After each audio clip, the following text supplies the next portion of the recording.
The world ended not with a bang, but with a sudden bone-chilling drop in temperature. Jinsong stared at his phone as emergency alerts flashed across the screen in rapid succession. Suddenly, the elevator lights flickered out, leaving him trapped in a tower of ice and silence. A strange scratching sound echoed from behind the stairwell door, unlike any animal he knew. When the door burst open, a pale figure with milky eyes lunged toward him with a guttural moan. He barely managed to slam the door shut, his heart hammering against his ribs in the freezing air. Just then, a semi-transparent blue window appeared in his field of vision, displaying a list of items for sale. The system offered weapons and survival gear, but everything required a currency called coins. Realizing he had to fight to earn, Jinsong gripped a discarded golf club and headed toward the manager's office. He encountered a former colleague, now transformed into a mindless beast, sweating despite the sub-zero cold. With a heavy heart, he swung the club, ending the creature's suffering and earning his first survival coin. He used his new earnings to purchase a pair of heavy boots that fit him with supernatural precision. Moving through the building, he found other survivors, but the fear in their eyes made them dangerous. He decided to descend to the lower floors, knowing that staying in one place was a death sentence. On the 6th floor, he discovered a room barricaded from the inside, suggesting survivors with a plan. A woman named Siana emerged, wielding a lethal spear she had fashioned from a mop and a box cutter. She revealed she was a trained fencer, having already cleared dozens of zombies on her own. Realizing their survival odds were better together, they formed a formal alliance through the system.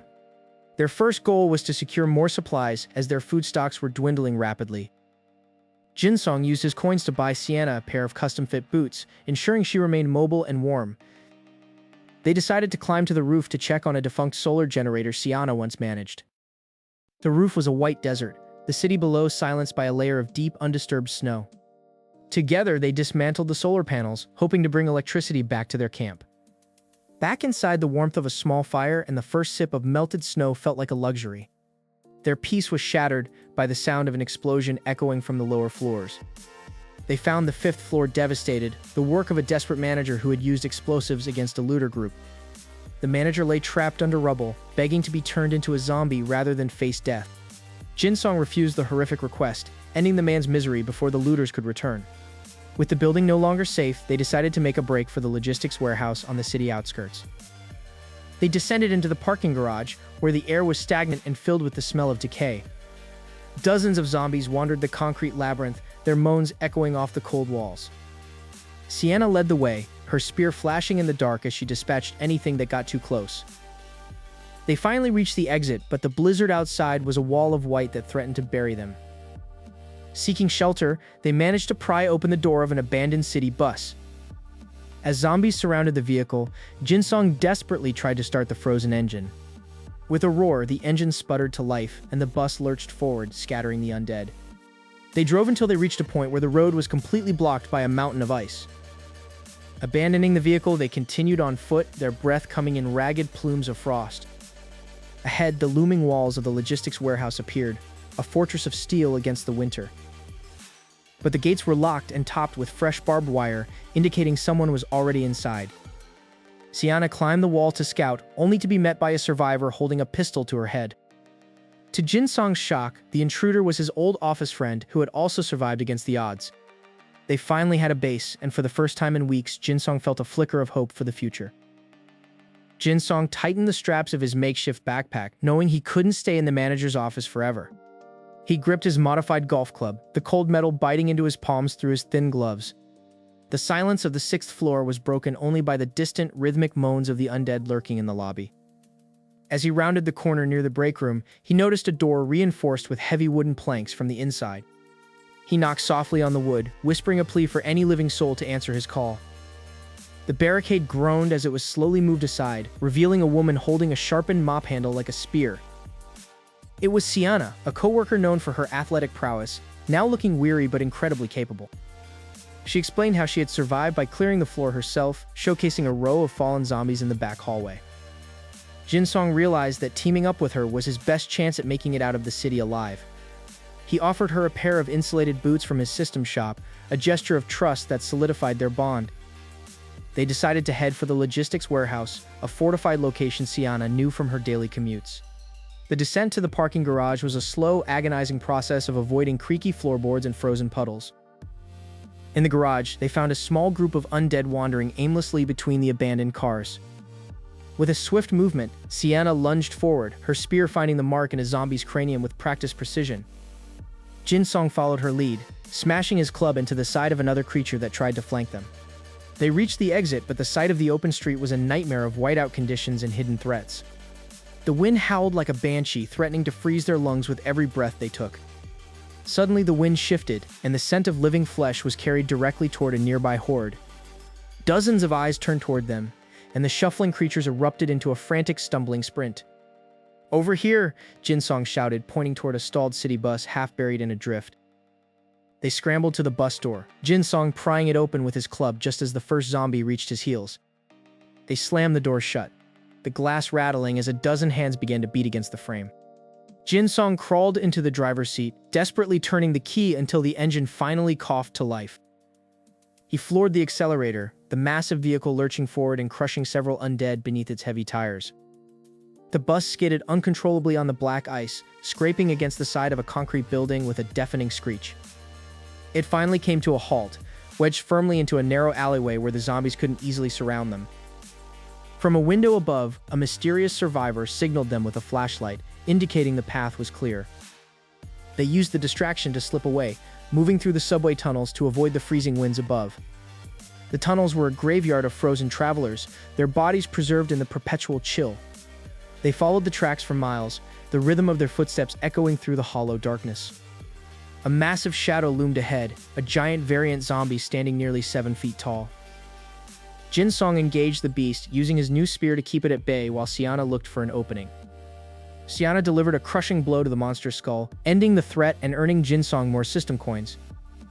They finally reached the surface near the logistics warehouse, the massive gates standing as their final hurdle. Siana scaled the wall first, but a voice from the shadows ordered her to freeze and put her hands up.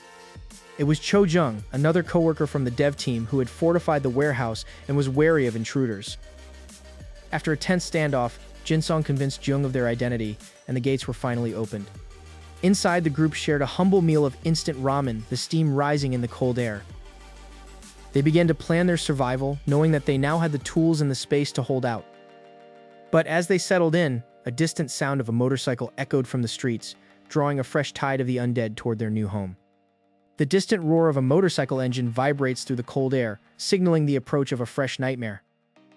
Below the walls, hundreds of frozen zombies began to converge, drawn by the mechanical noise cutting through the silence.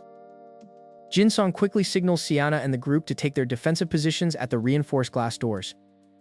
Siana grips her sharpened mop spear, her eyes reflecting a mix of fear and resolve as the glass begins to vibrate. Suddenly, the glass shatters into thousands of shards as the first wave of the undead bursts into the lobby. Jinsong swings his heavy hammer, crushing the skull of a variant zombie that lunges from the shadows.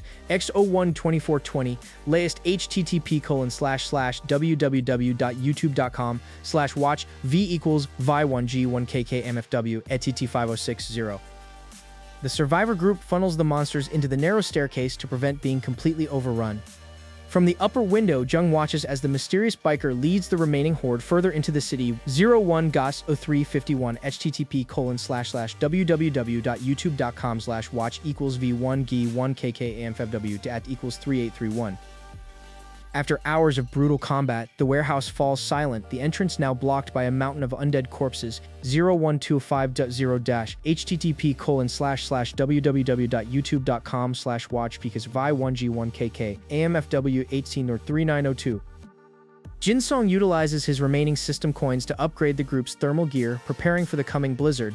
01:13:51h http://www.youtube.com/watch equals v1g1kk amfw at t equals 4431. The group gathers around a small campfire, sharing a rare meal of roasted meat and warm broth. 01:46:35 http://www.youtube.com/watch equals v11kkmfw at t equals 6395. A few days later, a group of armed individuals appears at the gate, their military uniforms tattered but recognizable. 01:44:48 http://www.youtube.com/watch equals v1g1kkmfw at t equals 6288. Jinsong recognizes Brian, the commander he had met briefly during his search for supplies 014508 http://www.youtube.com/watch equaled v1g1kkAMFW at t equals 6308. The soldiers are starving and freezing, having lost their own base to the relentless winter storms 014538 http://www.youtube.com/watch v equals vy1g1 kkMFW htt equals 6338. Jinsong weighs the risk of dwindling food supplies against the advantage of military protection. Remembering the old man Bongu's words about maintaining their humanity, Jinsong decides to open the gates 0146.26 http://www.youtube.com/watch.v equals vy1g1 kkMFW at t equals 6386. The soldiers enter slowly, their tension melting away as they are met with warmth rather than hostility.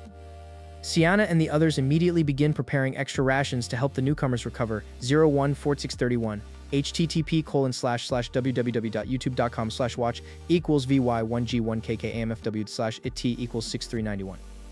In exchange for shelter, Brian offers to train the survivors in advanced combat and firearm maintenance 14641 http://www.youtube.com/watch hv1 bag v1 kkMFW at t equals 6401.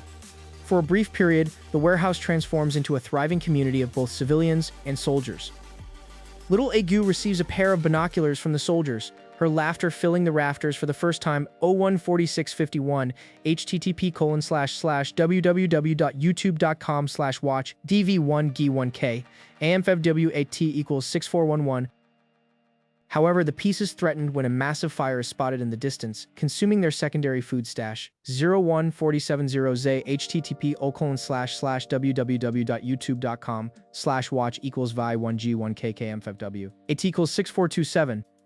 Brian explains that the fire was likely set by the cultist group seeking to flush survivors out of their shelters 01-07-23 http://www.youtube.com/watch-5v1g1 kkMFW at equals 4043.